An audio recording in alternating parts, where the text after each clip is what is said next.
Bueno, el tema de hoy, mecánica de fractura. Voy a compartir pantalla, a ver si lo ven adecuadamente.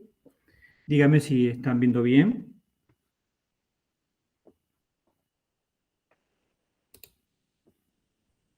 Se ve bien. Se ve bien. ¿Se ve bien? Bueno, Leandro. Lo que voy a hacer yo ahora es, un segundo.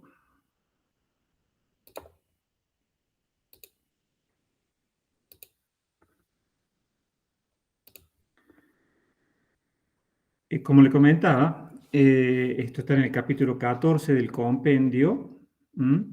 Esto es básicamente, digamos, es parte de la mecánica de sólidos actualmente. Es una de las últimas ramas que se ha incorporado, digamos, a esto. Digamos, tiene cierta, digamos, novedad en cuanto a los conceptos, digamos, a pesar de que esto ya fue nombrado hace muchos años, como está indicado ahí, ¿no? En los antecedentes. Esto, digamos, fue el primero en tomar alguna alerta al respecto, fue uno de los investigadores primeros sobre este tema, que fue Griffith, en Inglaterra, ¿no? Un ingeniero aeronáutico que analizó que su estudio se basaba en materiales frágiles, ¿no? Tipo vidrio, y notaba, digamos, la baja resistencia de los materiales con los cuales trabajaba, ¿no? Y él digamos, lo atribuía a pequeñas, como dice ahí, a pequeñas roturas microscópicas en la masa de los materiales, digamos. Estas fueron las primeras aproximaciones. Estos trabajos fueron, digamos, olvidados durante un tiempo largo, hasta, digamos, hasta mitad del siglo pasado, donde, digamos, otro investigador, otro de los padres, digamos, de la mecánica de fractura, que es George Irwin, en Estados Unidos, él, en ese laboratorio se trabajaba con materiales dúctiles, digamos, o sea, con materiales de más interés para construcciones, ¿no? Para construcciones mecánicas. Entonces, digamos, ahí se desarrollaron los primeros conceptos, digamos, sobre materiales dúctiles y a su vez se aportó también, como está indicado ahí, ciertos conceptos de plasticidad en las zonas, digamos, del avance de las grietas, ¿no? Que provocan la fractura de los materiales dúctiles. Este fenómeno tuvo consecuencias, tiene consecuencias actualmente catastróficas digamos, o que provocan fallas en mecanismos y en estructuras de distintos tipos, ¿no? En la historia tenemos el tema de roturas de puentes, construcciones civiles, digamos, barcos, o sea, el típico caso de los aceros Krupp, digamos, que presentaban fragilidad para ciertas condiciones térmicas, digamos.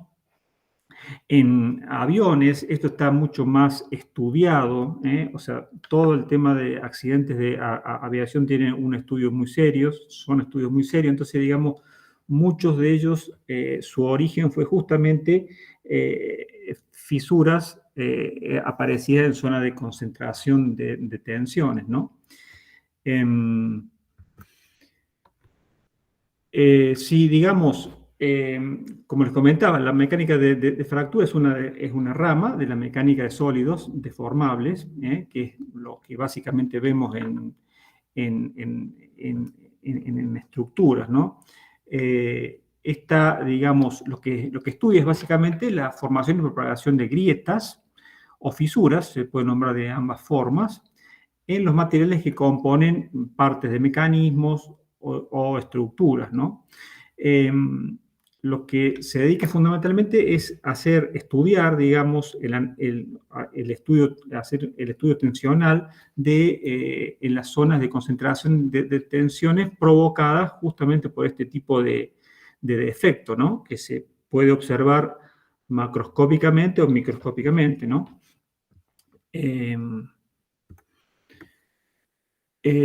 Nosotros lo que vamos a hacer es una introducción al tema, como comenté al principio, pero básicamente de la primera parte de mecánica de fractura, que es la llamada mecánica de fractura elástica y lineal. Mecánica de fractura elástica y lineal, digamos. ¿Por qué? Porque, digamos, también existe, digamos, completando estos primeros conceptos, está la mecánica de fractura con conceptos elastoplásticos, que, digamos, nosotros no vamos a tratar en este curso. Este es un curso de grado, eso se ve en cursos posteriores, en cursos de posgrado, que bueno, nosotros lo importante acá es que presentamos los conceptos básicos basados básicamente en esta parte, la mecánica de fractura elástica y lineal. Bueno, ¿qué es lo que se pretende, digamos, abarcar, digamos? Fundamentalmente, hacer un control de las fracturas o de las posibles fracturas que pueden provocarse en los elementos, en las piezas, digamos, componentes, considerando las tensiones en las cuales están trabajando,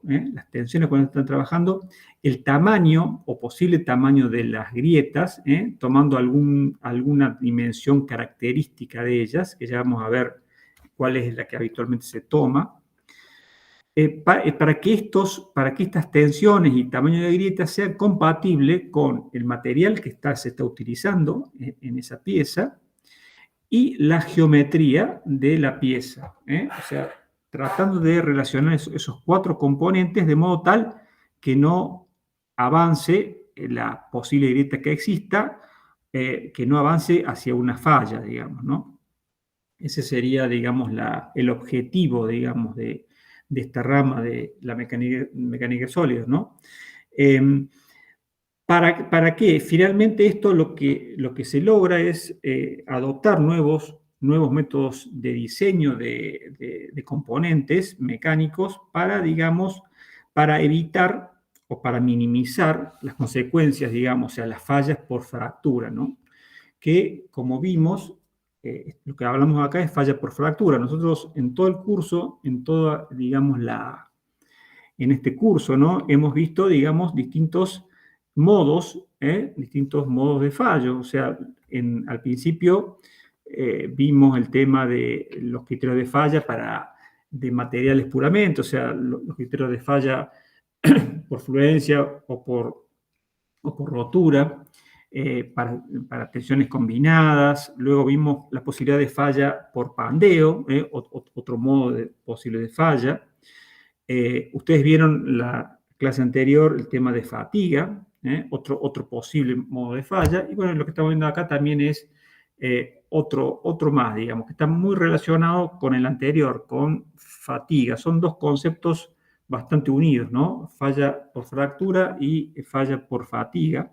Si bien, esto es importante, si bien la falla por fractura se puede dar sin ningún problema digamos, con aplicación de cargas estáticas. No así, por supuesto, fatiga, conceptualmente son fallas variables, ¿no? Esto, digamos, es posible que los elementos fallen estáticamente, ¿no? Bueno, ya vamos a ver un poquito más sobre el tema. Entonces, digamos, ¿qué se vio, digamos, en el origen, digamos, para detectar este fenómeno, ¿no? de la presencia de grietas en las partes componentes de mecanismos, ¿no? Fundamentalmente, lo que tenemos aquí, por ejemplo, esto es una placa. Ustedes ven, ahí dice placa. Es una placa que tiene esta dimensión en altura, acá 80, en largo 40 más 40.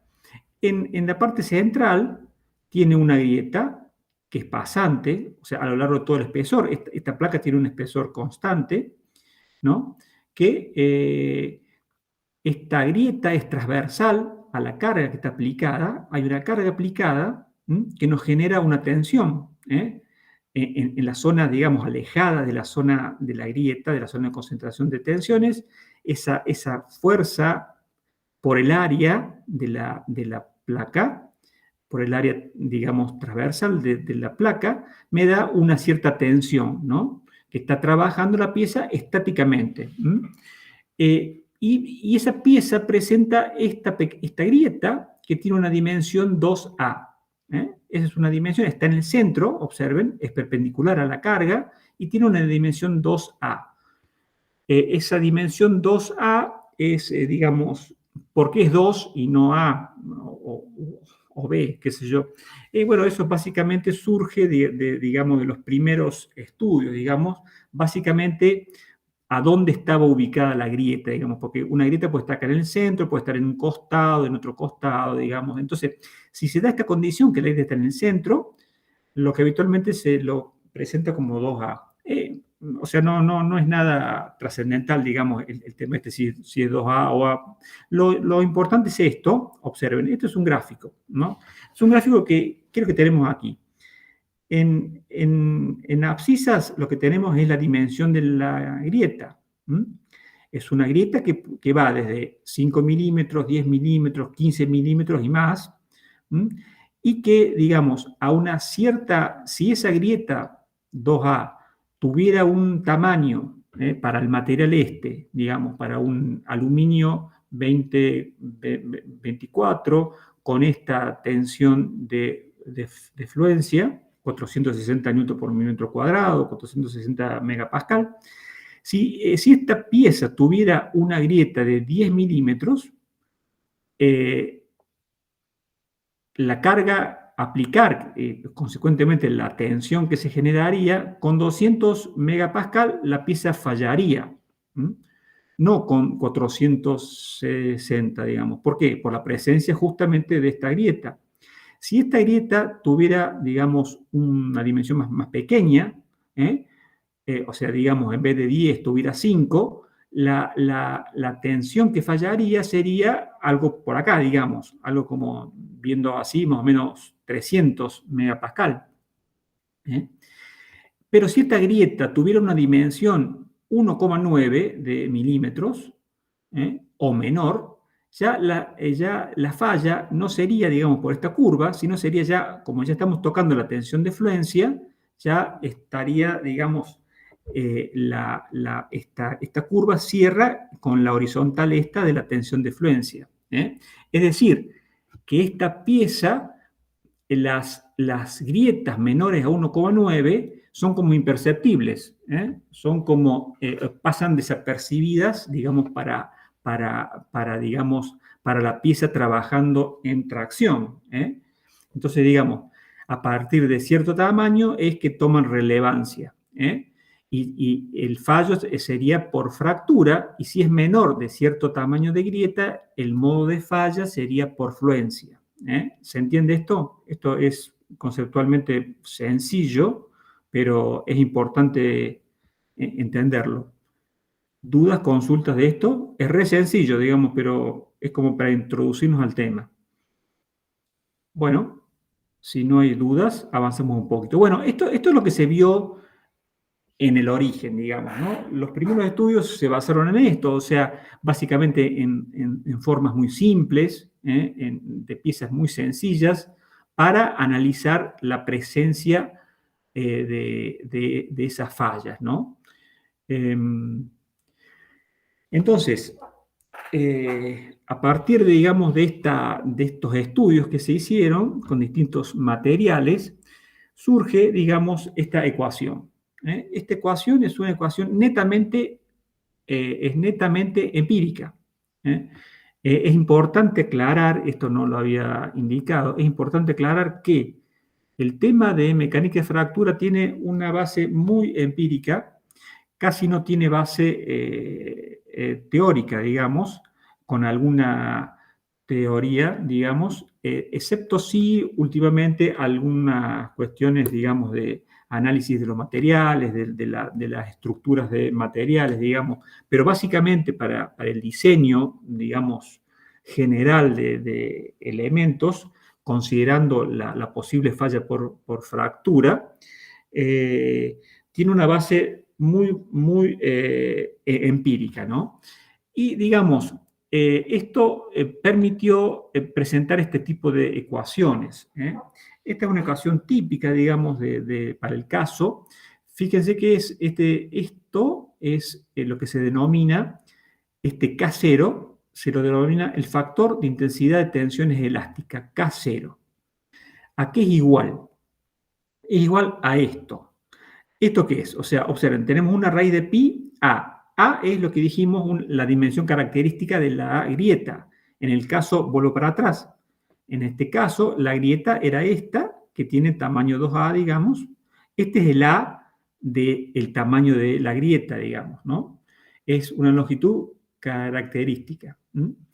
Acá dice indicada en gráficos, ya vamos a ver, porque muchos de estos estudios se volcaron en aquel entonces en gráficos para analizar, para determinar, mejor dicho, este factor de intensidad de tensiones. O sea, este factor de intensidad de tensiones se calcula a partir de la dimensión de la grieta, raíz cuadrada, ¿no? La tensión que está trabajando esa pieza, la tensión que está trabajando en la zona alejada de la grieta, ¿no? O sea, no en la zona donde hay concentración de tensiones por la grieta, digamos, por la falla, sino en zonas alejadas. O sea, vuelvo para atrás, esto que dije yo aquí, o sea, en las zonas alejadas, o sea, vemos la fuerza que se aplica por el área sin considerar la falla, o sea, sin considerar, digamos, la falta de área por la grieta, ¿no? O sea, en las zonas alejadas. Entonces, es proporcionar este K a la tensión que está trabajando la pieza, a la tensión nominal que está trabajando, y un coeficiente C que está tabulado y depende de la geometría de la pieza y del tipo de solicitación que está trabajando. Vuelvo para atrás. En este caso, fíjense, la solicitación acá es simplemente tracción. Esta pieza puede estar sometida a flexión, a torsión o, digamos, o combinaciones de ellos, ¿no? Entonces, este coeficiente C depende de esto, de la geometría general de la pieza y del tipo de solicitación. Esto me da me permite calcular este factor de intensidad de tensiones. ¿Para qué me sirve esto? ¿Para qué me sirve la determinación de este factor de intensidad de tensiones? Para compararlo contra una característica del material que es, esto que está en azul, la resistencia a la fractura del material. La resistencia a la fractura del material es una característica del material, como la tensión de fluencia, como la tensión de rotura. Es una característica del material, reitero. Entonces, lo que hacemos es, como en todos estos temas, hacemos comparaciones. El valor debido al esfuerzo que está sometida la pieza contra lo que resiste el material. Entonces, siempre es lo mismo, comparación de los esfuerzos contra lo que resiste el material. Entonces, nos dice que se va a dar la falla por fractura cuando este factor de intensidad de tensiones K0 supera la resistencia a la fractura del material. Así de sencillo es, digamos. Pero aparentemente, digamos, sería conceptualmente, es lo que, digamos, nos permitiría hacer un cálculo básico, pero, digamos, tan básico como las piezas que ya vamos a ver. O sea, en principio lo que vamos a analizar son piezas muy sencillas, no piezas como se dan en la realidad, que son generalmente de formas complicadas. Lo que le comentaba, ustedes tienen ahí en el compendio, en el anexo A, una tabla de materiales. Tienen materiales de acero, materiales de aluminio y materiales de titanio. Esto es una recopilación, esto que tiene ahí, esto es interesante en el compendio, porque es una recopilación grande de varias bibliografía, donde, digamos, no es tan sencillo encontrar esto, digamos, la resistencia a la fractura del material. Sí, por supuesto, es mucho más sencillo encontrar en los materiales su tensión de fluencia, su tensión de rotura, por supuesto. Esto es más difícil encontrarlo. Existe en la bibliografía, poco, pero existe, digamos. Ahí está interesante en el compendio porque tienen bastantes materiales como para verlos. Profe, y ahí en Marco. esa tabla también está el radio, pero ¿qué es un radio de qué? De cada material. Ya lo vamos a ver, digamos, Bueno. a la columna tercera y a la columna cuarta. Ya vamos a ver. Si ustedes se fijan y afinan un poquito el ojo, acá dice KC, no dice K0. Pero ya vamos a ver cuál, o sea, pero bueno, o sea, KC es justamente porque es el material, ¿no? O sea, el K0 es el esfuerzo, digamos, la comparación del esfuerzo.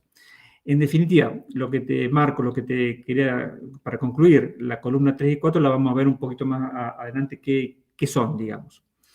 En definitiva, en el origen, digamos, la fórmula que vimos es esta, la fórmula empírica básica es esta, donde el K0 dependía de estos 3 factores, ¿no? Un poquito avanzando un poquito más en el desarrollo y en la historia, digamos, de los aportes de los distintos investigadores, una pequeña evolución de esta fórmula es esta ecuación, nombrada como 3 ahí en el compendio, donde es igual que la primera, excepto que se agrega aquí, digamos, al tamaño de la grieta, más R. R es esto que está indicado aquí. Esto es la grieta que va avanzando, esto es el frente de la grieta que va avanzando hacia este lado. Entonces, digamos, existe siempre en la zona, digamos, de avance de la grieta, una zona plastificada. Si el material fuera dúctil, por supuesto. Si el material es frágil, el comportamiento es distinto. Pero si es dúctil, siempre existe una zona plastificada. Entonces, el aporte fue, digamos, incorporar este radio de la zona plastificada. Entonces, entonces el K0 en la bibliografía se transforma en un KR. En un KR2, porque se lo denomina R simplemente porque se incorpora este radio de plastificación. Es importante aclarar, este radio de plastificación es muy menor, debería ser muy menor para... perdón, dije mal. Este radio es muy menor cuando estamos hablando de mecánica de fractura elástica y lineal, que es lo que estamos viendo nosotros. Mecánica de fractura elástica y lineal. La diferencia entre ambos es muy grande. O sea, esto es el 5%, el 3%, es mínimo frente a esto. Cuando estamos hablando de procesos elásticos, cuando ya hablamos de, digamos, procesos elastoplásticos, estos ya se entran a ser más o menos comparables. Entonces, digamos, no son aplicables, el resultado es que no son aplicables estas ecuaciones. Estas ecuaciones son aplicables únicamente para casos lineales, donde la diferencia entre ambos es muy grande. Globalmente se dice menor al 10%, esto es menor al 10% de esto, estimativamente, digamos, ¿no? Es como para tener algún número, como para trabajar con algún número. En definitiva, este R, la zona de plastificación en la zona del avance de la grieta, se puede definir de esta forma.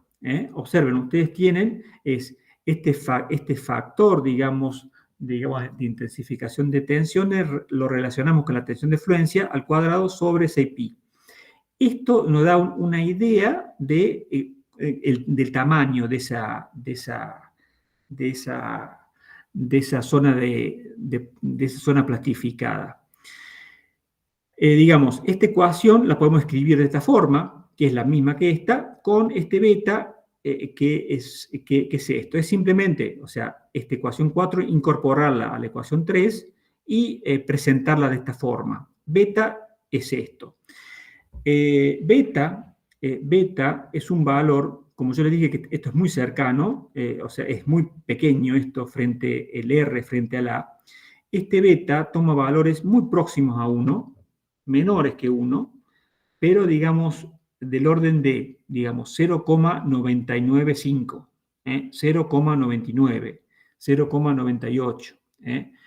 En consecuencia, tanto el KR como el K0 son muy cercanos, o sea, son muy cercanos entre ambos.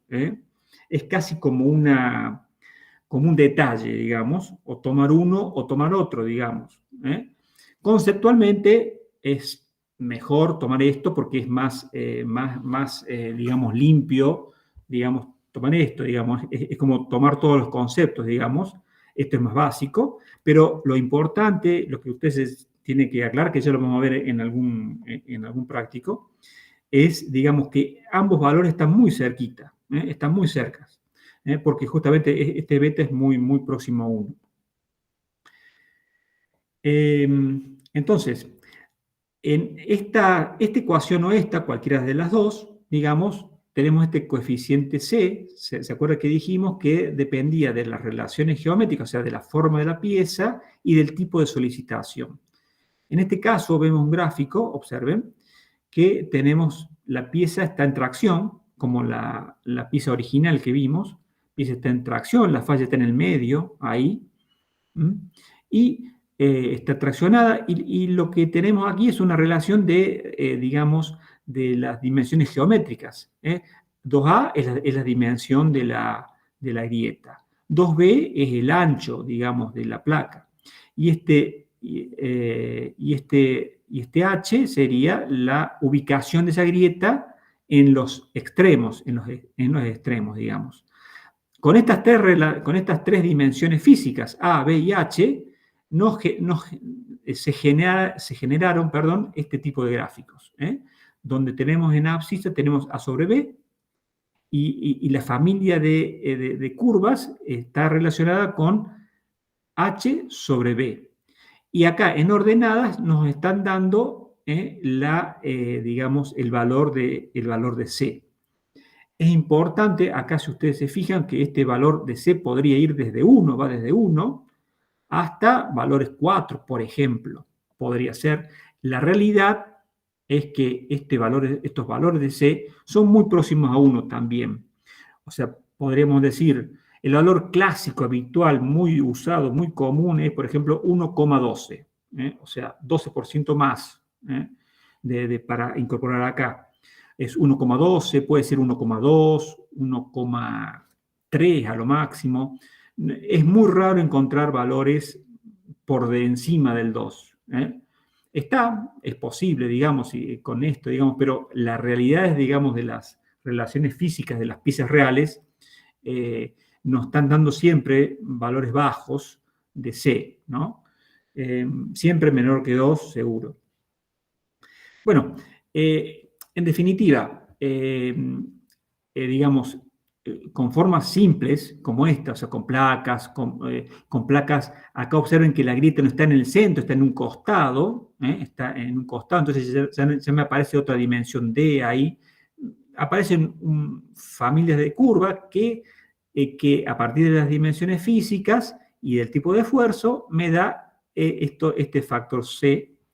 Lo mismo acá fíjense que acá tenemos un momento flector, tenemos una grieta, observen en la parte inferior, ahí aparece la grieta, y el momento flector hace que tienda a abrirse esta grieta. Bueno, estas son las familias de curvas que se dan con las distintas dimensiones físicas de esto. Esto es lo habitual, lo que se ve, digamos, y lo que se presentó en un origen de esto. Digamos, los resultados de estos estudios daban este tipo de gráficos. También, ecuaciones, o sea, hay tabulaciones de este tipo con distintos tipos de ubicaciones de grieta, distintos tipos de esfuerzo, y con las dimensiones físicas nos dan ecuaciones directamente para aplicar. Este X, observen, es una de las relaciones físicas. En este caso es A sobre B, o sea, la dimensión de la grieta sobre la dimensión, digamos, de la placa, en el sentido de que está aplicado la fuerza.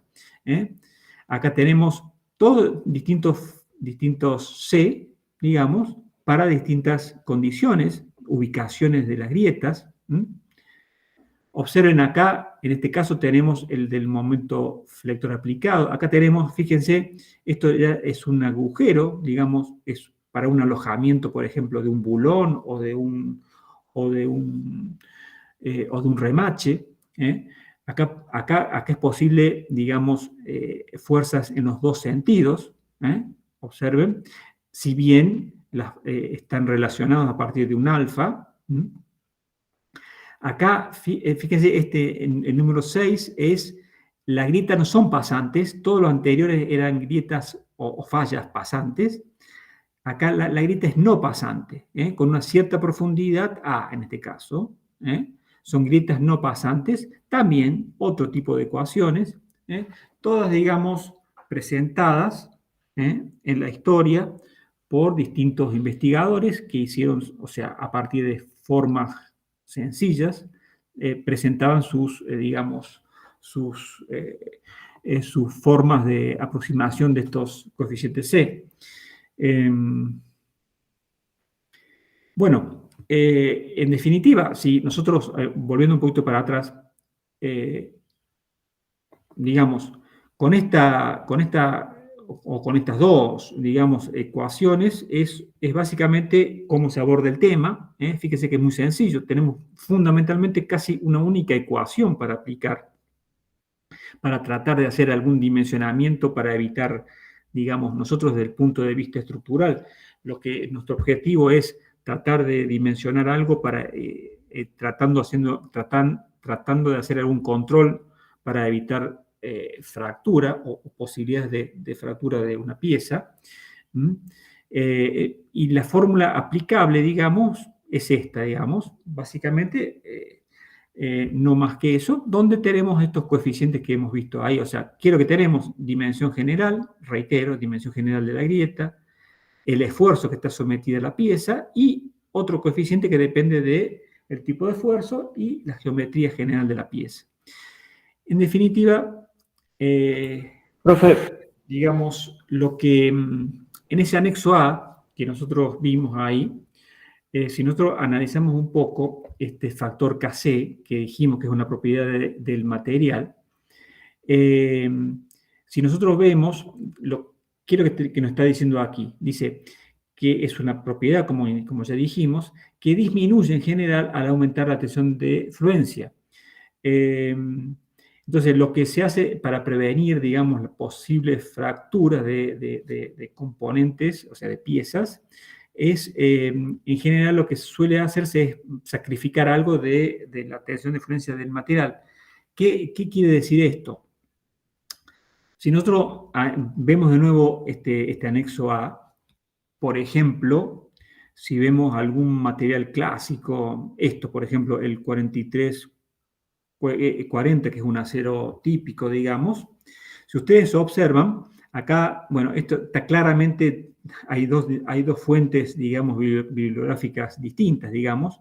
Fíjense, acá tenemos materiales con distintas tensión de fluencia, 880, 1530, no nos dice qué tipo de, digamos, de posterior, digamos, normalizado o templado tenemos, o qué tipo de trabajo posterior tiene. El 11 y el 12 sí nos dice que ha sido un templado a 260 grados y la terminación es laminado, que nos genera estas tensiones de fluencia. Observen las tensiones de fluencia contra la resistencia a la fractura.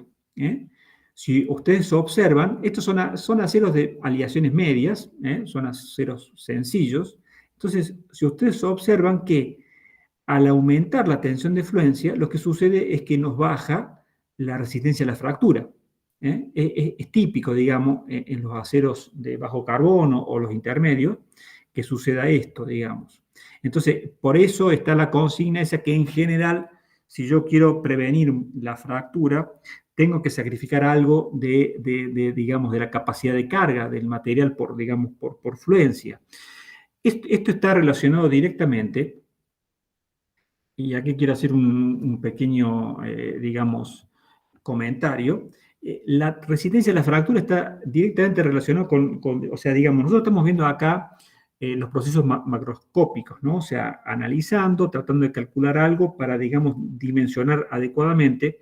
Si ustedes han visto algo en materiales, esto está, la resistencia a la fractura es lo que ustedes han visto seguramente con el tema con el concepto de tenacidad, ¿no? Está directamente relacionado con eso, ¿no? O sea, digamos, es la capacidad, digamos, de resistir a posibles fisuras dentro del material, digamos, está dada por el concepto de tenacidad, ¿no? Concepto de tenacidad y la resistencia a la fractura, ¿no? Eso es básicamente de lo que estamos hablando, digamos.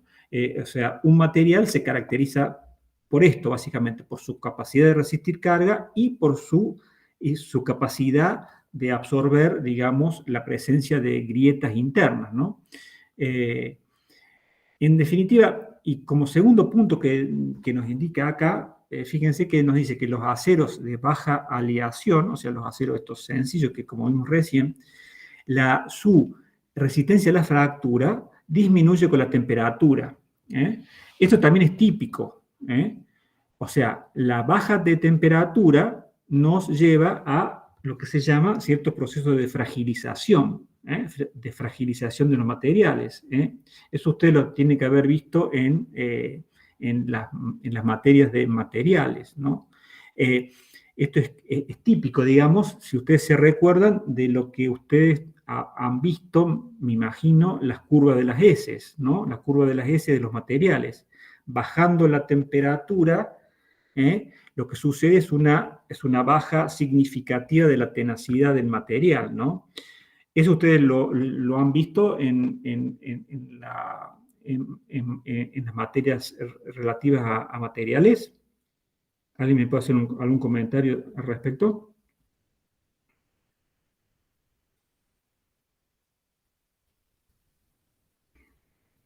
Sí, recuerdo que vimos eso. Más o menos, sí, lo recuerdo. Bueno, digamos, básicamente ustedes lo que han visto seguramente es la curva de las heces, donde, digamos, bajando la temperatura, lo que sucede es la fragilización de los materiales, y era lo típico de aceros, de aquellos aceros en el origen, donde justamente no había control. O sea, lo que se hacía en el origen era tratar de aumentar la capacidad, o sea, la tensión de fluencia del material, la tensión de rotura, y, digamos, los primeros fabricantes se olvidaban, digamos, no que se olvidaban, no existía claramente el concepto de tenacidad. Entonces, lo que sucedía es que eran aceros de muy buena capacidad de carga, pero altamente frágiles, y eso se lo notaba claramente digamos, en la historia antigua. En los primeros aceros que le pasaban eso eran los aceros Krupp, no sé si han escuchado de eso, o sea, eran aceros que se utilizaban para construcción de barcos, estaban fantásticos. Cuando iban a aguas frías, eran un vidrio, digamos, los aceros esos, ¿no? Bueno, eso, digamos, justamente por no tener claro, obviamente, esto estamos hablando de un siglo atrás, de no tener claro el comportamiento del material, ¿no? Esto, digamos, ya está totalmente claro, y digamos, y este concepto, digamos, que estoy comentando es claro, digamos, o sea, es muy normal que suceda eso en los aceros básicos. En algunos aceros, digamos, o materiales, tanto no solamente aceros, titanios y en aluminios, estos se tratan de controlar, digamos, ambas cosas, y que no baje demasiado la tenacidad al aumentar la tensión de fluencia o la tensión de rotura del material, ¿no? No siempre se logra, pero bueno, o sea, existe muy claramente el juego entre los dos conceptos, está siempre dado, ¿no? Bueno, saliendo del paréntesis vamos a lo nuestro. Lo nuestro es tratar de calcular adecuadamente, previniendo, digamos, haciendo una prevención de este posible, posible falla, digamos, por fractura. Bueno, acá tenemos aluminio, titanio con sus características. En definitiva, para concretar un poco, digamos, lo que queremos llegar nosotros es, digamos, en la materia nuestra, es tratar de analizar y ver algún coeficiente de seguridad, qué tan adecuadamente está diseñada nuestra pieza para controlar, digamos, este fenómeno de la fractura, ¿no? Entonces, nosotros siempre queremos ver algún coeficiente de seguridad o algún margen de seguridad, qué tan alejados estamos de la falla, qué tan alejados estamos de la falla, en este caso falla por fractura. Entonces, lo habitual que hacemos es esto es lo adecuado, coeficientes de seguridad basados en los factores de intensidad de tensiones, el K0 que vimos o el KR. Y no es más ni menos que relacionar, esto es muy sencillo, el coeficiente de seguridad se calcularía básicamente a partir de cómo está cargada la pieza, porque eso está directamente relacionado con el esfuerzo que está sometida la pieza, versus, esto está en el denominador, y en el numerador tenemos el material. Es lo clásico, en el numerador el material y en el denominador la carga. Esto nos dice qué tan alejado o qué tan cerca estamos de la falla. O sea, ¿qué coeficiente de seguridad tenemos acá? 2, 1, 1,5, 3, lo que tengamos. Podemos hacer esta relación, este sería el coeficiente de seguridad 0, porque estamos hablando de K0, y llamamos coeficiente de seguridad R cuando aplicamos el KR en vez del K0.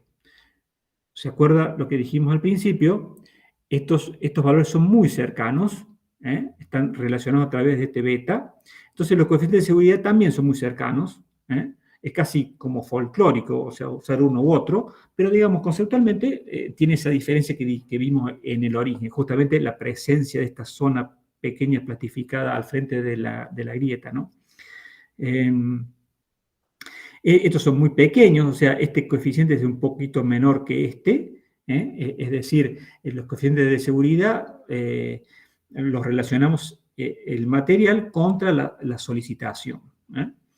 También podemos presentar otro coeficiente de seguridad, ya un poquito más alejado, digamos, del fenómeno, pero considerándolo, digamos.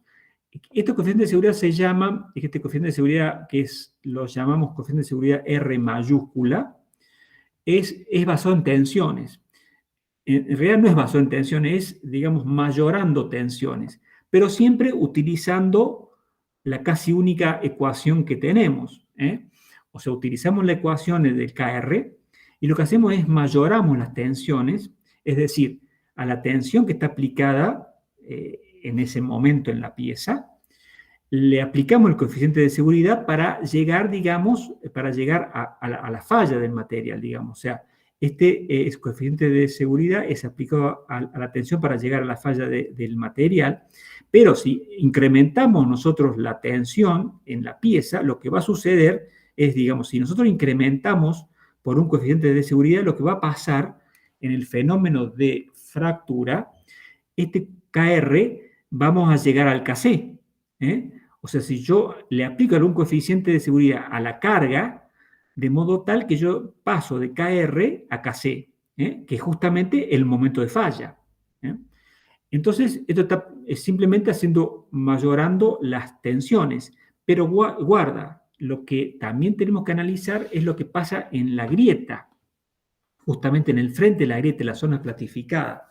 En la zona platificada que nosotros tenemos este R minúscula cuando aplicamos una tensión, cuando este R se va incrementando, cuando estamos llegando a la fractura del material, al colapso del material por fractura, cuando estamos llegando al KC, este KR no es constante, no permanece constante, se va incrementando justamente por esta ecuación que teníamos en el origen, este R, que se acuerdan era la relación entre el KR minúscula sobre la tensión de fluencia. Cuando este KR pasa a ser KC, el R toma la denominación de R mayúscula. O sea, este sería el radio de la zona plastificada conceptualmente, el radio de la zona plastificada en el momento de la falla. Esto es R, mayúscula. Y si ustedes observan, está relacionado también con las dos propiedades del material, con la resistencia a la fractura y con la tensión de fluencia. Es decir, indirectamente el R es una propiedad también del material. Es, digamos, indirectamente porque parte de dos, digamos, elementos son típicamente propiedad del material. En definitiva, esta ecuación básica, mayorándola, llegamos a esta ecuación. Y lo que sencillamente hacemos es simplemente despejamos acá, coeficiente de seguridad R, estamos despejando acá y llegamos a esta ecuación. Es una tercera posibilidad de presentar el coeficiente de seguridad para este caso de fractura. Son tres coeficientes de seguridad que podemos trabajar. Lo interesante de esto es que los tres, fíjense que el menor que nos dice acá, el menor de los tres es este, es decir, es el más conservativo porque nos da el valor más chico. Digamos, son muy cercanos.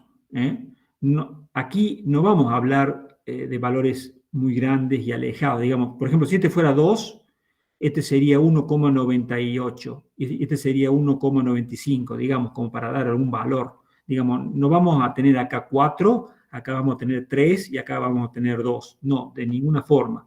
Son valores muy, muy cercanos, porque en realidad el fenómeno es el mismo, digamos, son pequeños detalles del mismo concepto que estamos viendo, ¿no? Lo interesante es, básicamente, son muy cercanos y se lo utiliza para ciertas consideraciones, uno u otro.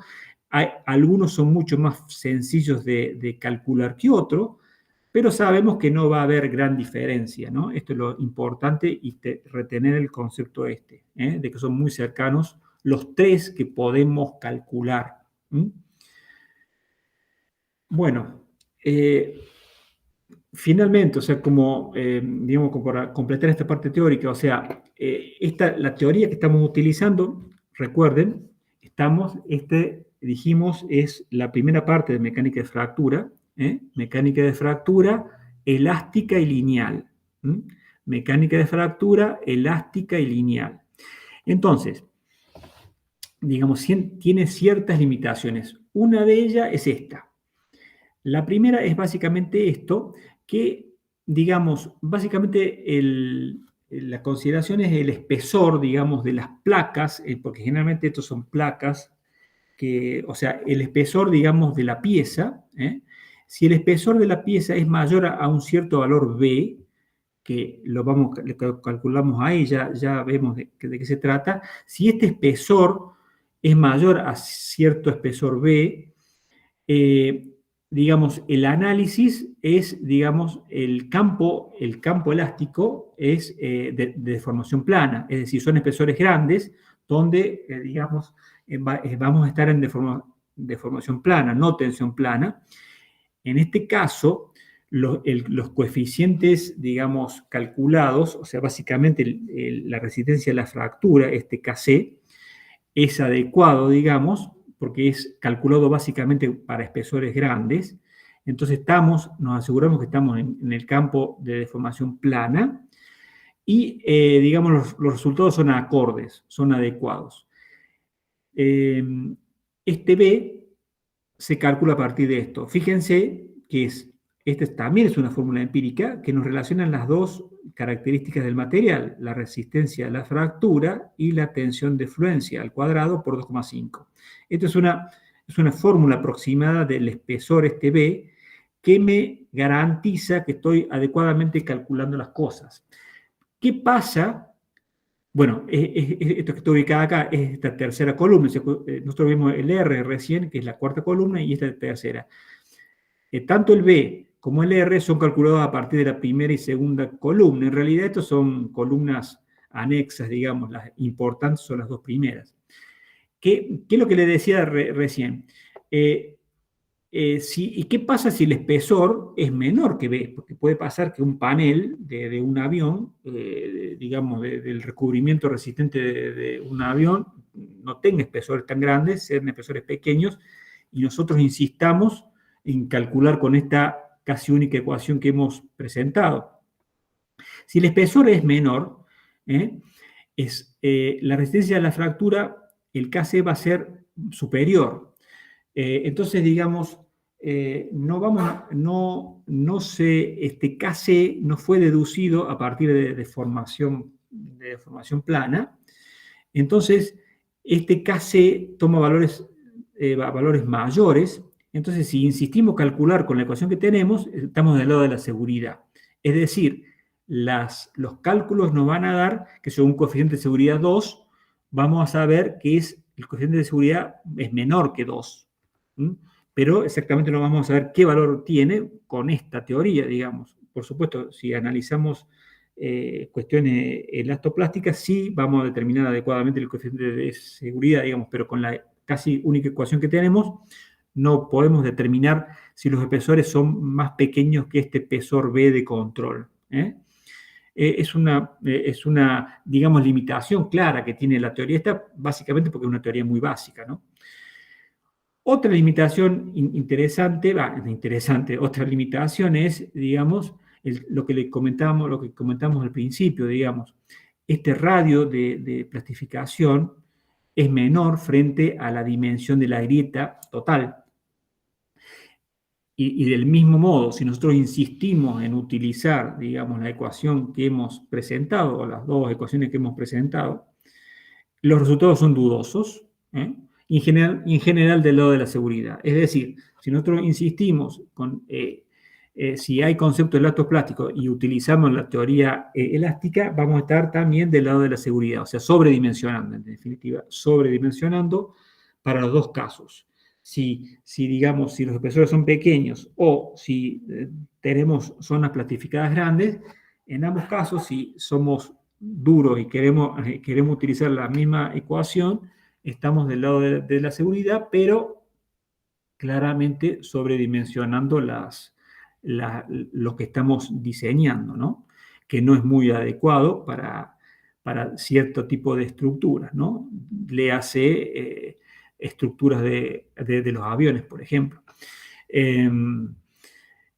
Bueno, otras situaciones interesantes que se pueden presentar es en el caso de diseño, o sea, situaciones típicas en cuanto al diseño y al mantenimiento, digamos. Una situación típica en el diseño es, digamos, analizar, ver, digamos, el área, digamos, de ingeniería, saber y conocer qué instrumental o qué capacidad de control tiene las áreas de mantenimiento, digamos. Básicamente por el control de, digamos, de presencia de grietas. Es decir, digamos, si nosotros sabemos que digamos, el instrumental o la capacidad de medición o detección de grietas de nuestro control de calidad tiene cierta capacidad, ¿no?, de detectar grietas hasta cierto tamaño, nosotros como diseñadores debemos asumir que existen o que van a existir grietas de ese tamaño, no detectable por control de calidad, que van a estar presentes en las grietas. Entonces, digamos, nosotros debemos asumir del momento cero que va a existir esas grietas. ¿Se entiende esto, no? Esto es importante, digamos. Nosotros no podemos, porque siempre la pregunta es, ¿y cuál es el tamaño de grieta que vamos a admitir? Bueno, fundamentalmente un tamaño de grieta que vamos a admitir es justamente lo que no ve la inspección. Eso es claro, digamos. Lo que no ve la inspección es un tamaño de grieta que va a existir, digamos. En el peor de los casos. Puede no existir, pero en el peor de los casos existir. Y la inspección no lo detecta. Otro punto interesante de esto es, digamos, durante la vida útil, digamos. Durante la vida útil, digamos, el caso inverso, digamos, si durante la vida útil, digamos, en una rutina, digamos, de inspección, aparece una grieta en alguna pieza, en algún componente estructural, nos aparece una grieta. Y lo típico ahí es hacer la pregunta, digamos, ¿no? ¿Y qué hacemos con la grieta que apareció? Bueno, hay varias posibilidades, como está indicado ahí. Una de ellas es reparar la grieta, repararla, si se puede reparar. La más sencilla de todas, que no está indicada acá, es cambiar. O sea, muchas veces si encontramos una grieta y es posible cambiar la pieza, la cambiamos. A lo mejor no, porque es una grieta es una pieza tan de tanto costo, digamos, o imposible cambiar. Por ejemplo, si es un larguero de un ala de avión, va a estar difícil cambiar el larguero porque tenemos que cambiar el ala, digamos, ¿no? Está complicado. Entonces, digamos, muchas veces debemos soportar la presencia de esa grieta, digamos, y tratar de calcular y analizar qué pasa si nosotros dejamos esa grieta en la estructura o en la pieza, la dejamos. Lo que suele pasar es esto que tenemos aquí, limitar las tensiones. Nosotros tenemos la ecuación esta ecuación básica original. Es muy sencillo. Si nosotros acá nos apareció una grieta, lo que tenemos que hacer es, para conservar esto, digamos, y esto está en el numerador, si queremos conservar, o sea, lo que puede pasar es reducir el coeficiente de seguridad. Si acá apareció una grieta, esto se hace más grande. Es decir, si esto se hace más grande, el K0, lo que pasa es que el coeficiente de seguridad baja. Podemos admitir una reducción del coeficiente de seguridad o no. Digamos, y si la respuesta es no, que no admitimos reducción del coeficiente de seguridad, lo que vamos a tener que hacer es trabajar en algo acá. Y lo único que podemos ver para trabajar es la tensión. Es decir, lo que debemos hacer es reducir la tensión, es reducir las cargas en esa pieza. Digamos, para conservar el coeficiente de seguridad. Por ahí esto es trascendental, digamos, no podemos graciosamente bajar los coeficientes de seguridad o los márgenes de seguridad, como se llama en aeronáutica. Entonces, digamos, lo que se suele hacer y lo que habitualmente se hace, si se detectan grietas en piezas claves, lo que se suele hacer es hacer limitaciones en los márgenes de maniobra, que es básicamente reducir esfuerzos, reducir los esfuerzos en las piezas claves. Digamos, esa es otra, digamos, son salidas a situaciones reales de presencia de grietas en piezas claves, ¿no? Donde lo que uno rápidamente haría es cambiarla o repararla, pero por ahí eso no es posible, ¿no? Por ahí hay que convivir con ellas, digamos, ¿no? Y finalmente, otra situación interesante de diseño, un poco más avanzado, sería que la misma ingeniería especifique, digamos, para ciertas zonas de piezas claves, las grietas admitidas, grietas o admisibles, como dice ahí. O sea, a partir, digamos, de nuestro coeficiente de seguridad, acá fíjense que usamos coeficiente de seguridad R, que es sencillo para ver acá. Entonces, si nosotros tenemos cierto coeficiente de seguridad, tenemos cierto material, nosotros podríamos deducir a partir de esta ecuación, si el coeficiente de seguridad es, digamos, no es tan exigente, digamos, podríamos determinar algún tamaño de grieta que digamos, que sea posible tener el coeficiente de seguridad que requerimos, digamos. Entonces, a partir de esta ecuación nosotros podríamos despejar este A, lo podríamos despejar de esta forma, para determinar, digamos, el tamaño de grieta admisible de acuerdo con el coeficiente de seguridad que hemos asumido nosotros. Pero observen, acá hay una pequeña trampita, digamos, esto que está aquí, fíjese que es KR y KC al cuadrado, pi, coeficiente de seguridad, y sigma. El problema que tenemos aquí es que, si vemos un poquito, el C, lo que tenemos nosotros aquí es que lo que sucede es que el C es función, fíjense que el C es función de A. Si se acuerdan, cuando nosotros determinamos el coeficiente C, era uno de los parámetros fundamentales era la dimensión de la grieta, es decir, si no tenemos la dimensión de la grieta, tampoco tenemos el C. Esto se lo calcula muy sencillamente, digamos, iterativamente, se propone algún tamaño y rápidamente converge a la solución, digamos, ¿no? Con un par de iteraciones esto converge rápidamente. Entonces nosotros podríamos determinar desde ingeniería cuál es el tamaño admisible a la parte de inspección de grietas, digamos, sin necesidad de hacer cálculos o recálculos, determinando, llevando la pieza con la grieta admisible, digamos. Sería algo muy, muy positivo, ¿no? Bueno, finalmente, lo que vimos es básicamente a partir de volviendo a este primer gráfico que vimos en el origen, perdón, antes de cerrar, estas tres condiciones de diseño o temas anteriores, limitaciones 1, 2, etcétera, dudas, consultas, así vamos concluyendo la parte teórica.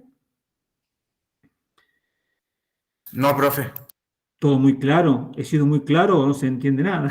No, el tema es sencillo, es realmente sencillo porque está claramente, como dije al principio, esto es una introducción a la mecánica de fractura. Es más, mecánica de fractura, elástica y lineal, lo más básico que hay, digamos, pero es importante como para que ustedes lleven el concepto de mecánica de fractura, que es una forma de diseño necesaria también, ¿no?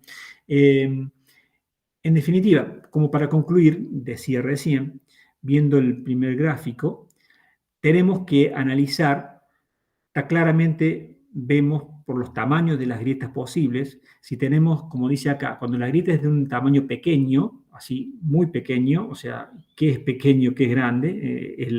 Es la pregunta pertinente. Cuando es muy pequeño, el modo de falla es fluencia. Bueno, está claro, en este caso sencillo vemos cuál es el tamaño pequeño, menor a 1,9. Si es menor a 1,9, en este caso, en este ejemplo del origen, la falla es por fluencia. En cambio, si el tamaño es mayor que 1,9, o sea, si es un tamaño de grieta considerable, lo mismo digo que pequeño o considerable, el modo de falla es fractura. Es decir, conclusión, en estos casos siempre debemos analizar, porque siempre hay un tamaño de grieta entre las dos posibles modos de falla por el material, por fluencia de material, o modo de falla por fractura, o sea, adoptando las dos características del material, o sea, tomando la resistencia a la fractura de un lado, o que sería en este lado, el que toma intervención, digamos, así, es la resistencia a la fractura. En este caso, el que toma intervención, el que toma a su cargo, digamos, la resistencia, es la resistencia a la tensión a la fluencia, ¿no? Es decir, debemos hacer el cálculo para ambos posibles modos de falla, porque no es tan sencillo de determinar, como les dije, qué es un tamaño grande o un tamaño pequeño. Por ahí no está tan claro. Entonces, como no está tan claro, debemos hacer los dos análisis. Que no es muy sencillo, que es sencillo, digamos, ver si falla por fluencia o por rotura, o falla por, digamos, o la falla por fractura, digamos. En definitiva, lo que generalmente hacemos es determinar coeficientes de seguridad, bien digo, coeficientes de seguridad para fluencia o coeficientes de seguridad para fractura, y ver cuál es mayor y ver cuál es menor. Entonces, saber ahí, sabemos cuál sería el modo de falla. ¿Se entiende eso? No es muy complicado, pero bueno, es importante analizar esa diferencia. Bueno, vamos ahora rápidamente a algún, digamos, práctico, algún ejemplo concreto, utilizando casi esa única ecuación que hemos presentado, esa única con algunas pequeñas variaciones, coeficientes de seguridad que hemos presentado. Entonces vamos a un caso. Fíjense, este caso, un caso muy sencillo.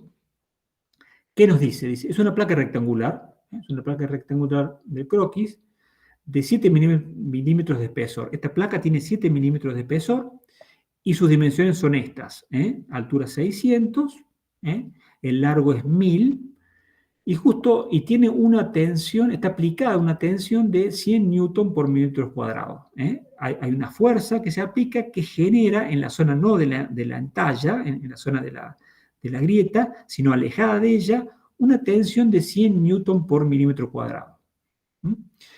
Y presente en el medio, ahí dice una grieta en un costado de 8 milímetros. Esa es la grieta que está presente, que se detectó esa grieta. El material es un aluminio, 79, la temperatura es 651. Y, digamos, lo que se nos requiere es calcular el coeficiente de seguridad a fractura. ¿Qué coeficiente de seguridad trabajaría esta pieza con esta grieta detectada? Y repetir el cálculo para cuando el espesor de la placa ya no es 7, sino que es 2. Es una placa más finita. Entonces, ¿cómo se calcula esto? Bueno, los pasos son muy sistemáticos.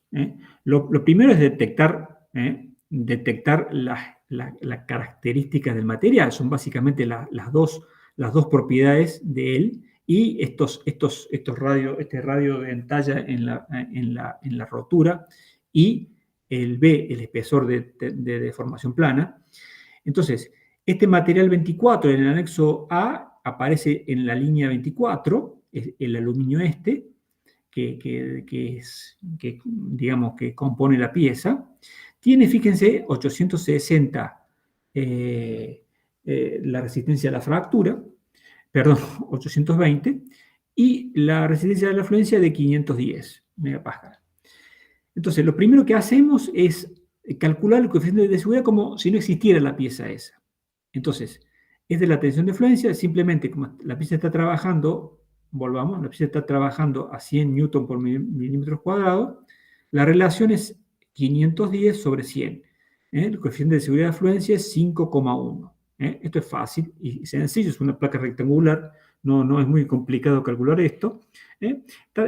Si fuera fluencia, el coeficiente de seguridad es 5,1. Vemos que es un coeficiente aparentemente alto, ¿no? Aparentemente sería como alto, parecería ser. Entonces, el paso siguiente es calcular el coeficiente de seguridad con esa grieta que se ha detectado ahí. Entonces, el caso este que tenemos es nuestro caso, sería el caso número 3, el caso en el anexo C, el caso número 3, esto que tenemos aquí. Entonces, tenemos que, ¿para qué? Esto es para determinar el coeficiente C. El coeficiente C, observen que en la tabulación, digamos, de las distintas ecuaciones que podemos aplicar, tenemos la relación de H sobre B, o sea, esta relación de H sobre B, 1, 0,5 o infinito, es decir, cuando esta placa es muy larga. En este caso, la relación de formas que tienen, la altura por el largo, es muy parecido, si lo vemos ahí, es muy parecido a 1, es decir, aplicaríamos la primera ecuación. Y el X, ¿se acuerdan que el X es la relación de altura entre la altura de la grieta y la altura de la pieza? Es decir, 8 sobre 600. Me da 0,133. Aplicando esto y esto, en la ecuación esta, llegamos a que el C es 1,129. Fíjense lo que yo les comenté al principio, del valor de los valores que adopta C. Como dije yo al principio, son muy cercanos a 1, como el valor clásico es 1,12, ese es el valor clásico que aparece en un montón de partes, pero puede ser, como yo les comenté, 1,2, 1,25, no más que eso, no van a tener valores demasiado mayores que eso. Fundamentalmente por las dimensiones, por las relaciones de dimensiones físicas, porque usted no va a tener una pieza con una grieta que tenga más de la mitad de la pieza, digamos, es algo ridículo, digamos, ¿no? Entonces, bueno, lo que simplemente hacemos es calcular, digamos, el KR. El KR acá hemos determinado KR, porque nos pide, si volvemos para atrás, nos pide determinar el coeficiente de seguridad a la fractura. Acá en esta solución queremos determinar KR. Esta es la ecuación, tenemos todas las variables necesarias, excepto el beta. El beta lo calculamos, acá está calculado, tenemos también todas las variables para calcularlo, es 0,996. Entonces el KR nos llegamos a 568. Ese sería digamos, el factor de intensidad de tensiones, el factor de intensidad, o sea, el esfuerzo, digamos, que está trabajando a la fractura, digamos. Esto lo debemos comparar contra la resistencia a la fractura del material. Entonces, por eso es 820, el KC, sobre 568, que calculamos recién. Coeficiente de seguridad, en definitiva, coeficiente de seguridad R minúscula, 1,44. Es decir, observamos los dos coeficientes de seguridad. ¿Cuál es el modo de falla? Pregunto, ¿cuál es el modo de falla de esta pieza? De esta pieza. ¿Cuál es el modo de falla que va a tener? ¿Cómo? Fractura. Bien Orlando Marcos, bien. Es fractura, claramente, porque es el menor. En este caso es así. Bueno, finalmente lo que se hace acá es el control. Control para saber si estamos aplicando adecuadamente la casi única ecuación que hemos adoptado, que se ha presentado. Lo primero que hacemos acá es determinamos el espesor de la pieza, nos dijeron que era 7 de la placa, contra el espesor de control B, que es 6. El espesor es mayor que B, entonces, digamos, estamos dentro de deformación plana, es decir, la ecuación que estamos aplicando es adecuada. Por otro lado, también debemos hacer el control del radio de plastificación, el radio de plastificación contra la dimensión de la grieta principal, 8. El radio de plastificación, esta es la ecuación que se aplica, ¿se acuerdan? El KR, lo que está trabajando la pieza, sobre la tensión de fluencia, el radio, digamos, en esta pieza, el radio de plastificación es 0,07. Un 10% de 8 es 0,8, es decir, digamos, estamos también considerando una hipótesis de deformación elástica, porque la zona plastificada es mucho menor que el 10% estimativamente que la dimensión de esa grieta. Es decir, en este caso, digamos, la aplicación y los resultados que obtenemos, 1,44, es adecuado, digamos. Está, digamos, es un coeficiente de seguridad adecuadamente calculado, digamos. Avanzando un poco, para el otro caso que nos decía que el espesor de la placa ya no era 7, sino que era 2. En este caso, observen, haciendo simplemente la comparación entre el 2 contra el B, que es igual a 6, está claramente que, digamos, el B es menor que el 6, entonces, perdón, el E, entonces, digamos, no es válida la hipótesis de deformación plana. Es decir, si nosotros insistimos en querer adoptar este coeficiente 1,44, vamos a tener claro que el coeficiente va a ser mayor que 1,44. Como dije recién, es mayor que 1,44. ¿Cuánto va a ser? No sé. Es mayor que 1,44. Para saber cuánto es, tenemos que utilizar otras herramientas que nosotros en este curso no las damos, porque si no, no terminaríamos nunca más el curso. Pero lo que sí sabemos es que es mayor que 1,44. Eso sí lo podemos decir claramente. Bueno, esto sería, digamos, un ejemplo. Otro caso interesante para mostrarles es el problema 4 ahí, que está al final del capítulo del compendio. Es el caso, fíjense, este es el caso de un panel. Fíjense que nos dice, al desmontar un panel del fuselaje de un avión, es un panel de recubrimiento que tiene un alojamiento ahí de diámetro 7 para remachar, digamos, digamos, este panel a algún larguero o larguerillo, digamos, digamos, para sujetarlo. Al desmontarlo, sacarle el remache, se detecta una grieta. ¿Mm? La inspección detecta una grieta importante, de 5 milímetros. Entonces, el diámetro para el alojamiento del remache es 7 y la grieta es de 5. Y para colmo, las tensiones que está trabajando digamos, el panel fundamentalmente son en esta dirección, justamente en la dirección perpendicular a la grieta.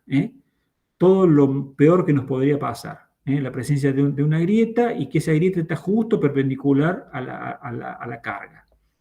Bueno, entonces nos dice en la dirección de la grieta, o sea, en la dirección de la grieta en este sentido no hay carga.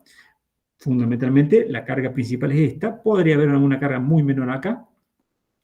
El material nos dice, el material es un 20-24 con temperatura 351 laminado. Nos pide calcular la tensión admisible, o sea, cuál es la tensión que admitiría el panel cuál sería la máxima que podría trabajar con un coeficiente de seguridad 2. Queremos tener un coeficiente de seguridad 2 en el panel y repetir, dice, este coeficiente de seguridad R, ¿se acuerdan? Este es mayorando tensiones, o repetir el cálculo para un coeficiente de seguridad R, o sea, mayorando, este es el que nos relacionaba, digamos, la resistencia a la fractura versus el factor de intensidad de tensiones. Bueno, ¿cómo lo calcularíamos a esta tensión admisible en este panel en el cual se ha detectado una grieta? O sea, básicamente esto para determinar si es posible dejarlo al panel, repararlo, cambiarlo o hacer algo, digamos, con él. Bueno, lo que hacemos básicamente entonces es analizar, en principio lo que vamos a hacer es fundamentalmente presentar la tensión admisible para, digamos, aquel panel afluencia, justamente considerando que no existe la grieta, es decir, simplemente lo que hacemos acá es, si este es el material, perdón, este es el material que hemos detectado, es el material 17 de la tabla del anexo 1, que tiene estas consideraciones, digamos, propias del material, su tensión, su resistencia a la fractura y su tensión de fluencia. Si consideramos la falla por fluencia y el coeficiente de seguridad 2, adoptamos el mismo que para... Fíjense que no nos dijeron cuánto era a la fluencia, pero adoptamos el mismo en principio. Entonces, simplemente la tensión admisible es la tensión de fluencia sobre el coeficiente de seguridad. En este caso, la tensión admisible para fluencia es 190 newton por milímetro. 190 megapascal. Eso sería el panel sano. El panel sano, sin ninguna grieta, el panel 0 kilómetro, digamos, tenía esa tensión admisible. Bueno, pero el problema es que tiene una grieta, ¿no? Entonces, vamos a analizar, digamos, cuál sería la tensión admisible con esa grieta. Es el panel S en el alojamiento ahí. Bueno, lo que tenemos que analizar es, fíjese, el caso que vamos a utilizar acá, el caso tabulado, es el caso 5 del anexo 2. Fíjense que acá se da el mismo caso. Este es un caso muy normal. O sea, ¿por qué existen tabulaciones de esto? Porque es un caso muy típico, digamos. Que aparezcan en alojamientos, en paneles grietas, es muy clásico, es muy, muy normal, digamos. Entonces, digamos, hasta está estudiado, el caso, digamos, para determinar el coeficiente C, que es lo que queremos nosotros determinar el coeficiente C. Acá fíjese que nos dan las dos posibilidades, que existan carga en el sentido de la grieta, perpendicular a la grieta y en el sentido de la grieta. En nuestro caso, en el sentido de la grieta no hay tensión, nos dice el caso, no hay tensión en el sentido de la grieta, hay solamente en el sentido perpendicular, o sea, lo peor que puede pasar. Bueno, haciendo el cálculo, fíjense que el alfa es la relación entre las tensiones, en este caso el alfa es 0, el alfa es 0, entonces el C es igual, si el alfa es 0, el C es igual a F0. Tenemos que aplicar esta ecuación simplemente. Bueno, aquí está aplicada la ecuación, y llegamos a un C de 1,21. Este es el factor de forma para, digamos, para esta configuración. Observen que el A sobre B. El A sobre B es el tamaño de la grieta, y el B es la grieta más el radio. No el diámetro, la grieta más el radio. Que es esto que está acá. Esto que está indicado aquí. Bueno, en definitiva, nos da 1,21 el coeficiente C. Esto lo aplicamos a la ecuación que tenemos. Fíjense que la ecuación que tenemos es 1200, es un material importante, ¿no? Es un material que tiene 1200 de resistencia a la fractura. Entonces, igualamos la ecuación al 1200 y lo que hacemos es mayoramos la tensión, o sea, este coeficiente de seguridad, este sería la tensión admisible. Simplemente despejamos en la única ecuación, justamente por suerte tenemos una sola incógnita, y determinamos la tensión admisible considerando el coeficiente de seguridad R mayúscula, nos da 119 megapascal. Fíjense, 119 es menor que 190, obviamente, digamos, porque la pieza, el panel en este caso, ya tiene una falla, ¿no? Que es esa grieta. Bueno, y si queremos ser un poquito más, digamos, delicados con el cálculo, que nos piden, calculemos el coeficiente de seguridad 2 también, pero el coeficiente de seguridad R minúscula. Un poco más detallado el cálculo. En este caso, ¿se acuerdan que acá hacíamos el coeficiente de seguridad? Era la relación entre cómo estaba cargado el KC contra la resistencia a la fractura del material. En este caso, como tenemos el material tiene 1200 sobre 2, me da la resistencia a la fractura, el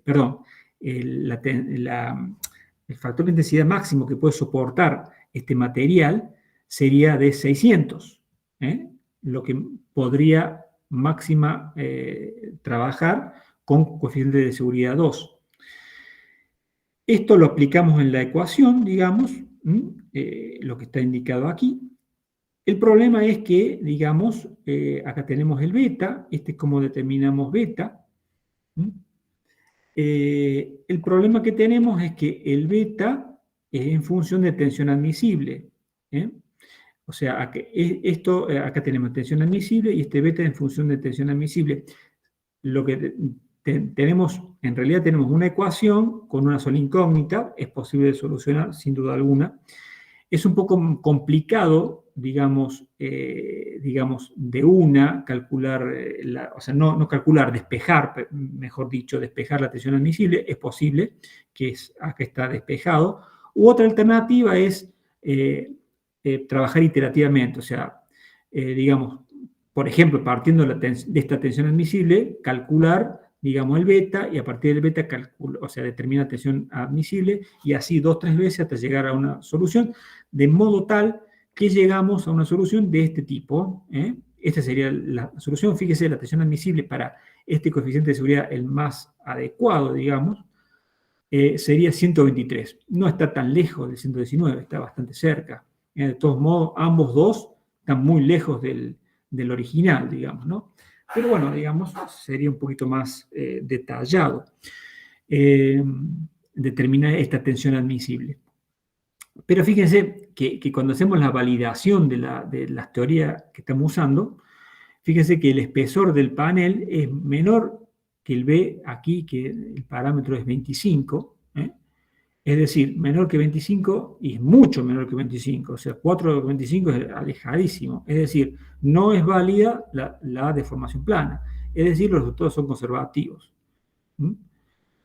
Por otro lado, el radio, sí, estamos en zona, o sea, estamos, digamos, estamos en tensión plana, perdón, sí, o sea, estamos, perdón, en deformación plana. Perdón, estamos en deformación elástica, o sea, estamos en la teoría elástica y lineal. Pero lo importante es lo de arriba. Los resultados son conservativos, es decir, que esto que hemos calculado nosotros no son los valores, sino son valores más altos. Es decir, conclusión de esto podemos decir, acá nos hemos esmerado en el cálculo, hemos hecho ha sido importante el cálculo que hemos hecho. ¿Para qué? Para determinar de que no son los resultados son conservativos, es decir, que no es 119 ni es 123, es más que eso. Seguramente está en el medio, bueno, no en el medio, pero está entre estos valores y el valor digamos. Digamos, con la herramienta que tenemos nosotros, no podemos determinar exactamente la tensión admisible de ese panel. Pero bueno, digamos, digamos, la herramienta con la cual contamos, podemos llegar a esta conclusión nada más. Por último, un último ejercicio que lo vemos rápidamente es el 6. Fíjense, en este caso me dice que es una herramienta para extraer material, es una herramienta, digamos, para limpiar los pavimentos, o sea, para levantar los pavimentos, para repavimentar, digamos. Digamos, lo que sucede generalmente, este gancho, ¿no? Tiene una altura de 60, me dice que tiene un espesor de 25, es la sección, y se ha detectado una grieta de 5 milímetros. Nos pide, bueno, este es el material, es un acero típico con esta tensión de fluencia, y nos pide que determinemos cuál sería la fuerza máxima que podría hacer, digamos, que podría tener esta pieza sin que se rompa por fluencia o por fractura, con un coeficiente de seguridad 2. O sea, queremos seguir trabajando con esta pieza y queremos saber qué carga le podemos aplicar. Entonces, en este caso, el primer problema que tenemos es el material que nos han dado. Me dice que es un acero de 1400. En este caso, nosotros vemos la tabla de materiales y en ningún lugar nos aparece esta tensión de fluencia. Nos aparecen o 1530 u 830. Entonces, nosotros sabemos que nuestro material está en el medio de estos dos. Es decir, que nuestra resistencia a la fractura está por regla de 3, está entre este valor y este valor. Esto es lo que se ha calculado aquí. Es decir, la resistencia a la fractura por regla de 3, entre estos dos valores, considerando la tensión de fluencia, que es 1400, nos dice que la resistencia a la fractura de este material estimativamente sería 1252. Intermedio entre estos dos. También a partir de las ecuaciones podemos determinar tanto el radio máximo de plastificación en el momento de la rotura y el B, el espesor, digamos, para determinar la deformación plana. Bueno, acá podemos hacer los análisis, digamos, primeros, o sea, la validación de la teoría.